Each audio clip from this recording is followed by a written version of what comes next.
अस्सलाम वालेकुम नाज़रीन, हम पढ़ रहे हैं बहुत ही मशहूर और मरूफ किताब मुश्किल कुशा नबी। आज हम पढ़ते हैं हदीस नंबर 43, जिसमें इमाम कबीर तबरानी अलैहिर्रहमा अपनी सनद के साथ हदीस नकल करते हैं। वो फरमाते हैं कि एक सहाबी हैं हज़रत अबू करसाफ़ा, उनका बेटा रूम में कैद हो गया। तो वो क्या करते कि हर रोज़ जब भी नमाज का वक़्त होता तो वो अस्कलान की दीवार पर चढ़कर अपने बेटे को आवाज़ देते, निदा देते और पुकारते और नमाज का हुक्म देते।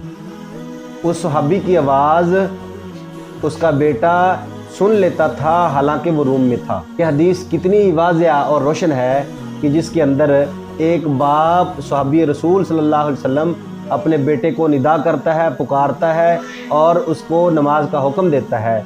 वो अस्कलान में मौजूद हैं और वो रूम में मौजूद हैं, तो कितनी दूर का फ़ासला है, मगर उसकी आवाज़ उसका बेटा वहाँ पर सुन लेता है। तो ये रसूलुल्लाह सल्लल्लाहु अलैहि वसल्लम की अता व करम से है और ये अल्लाह के फजल व करम से है।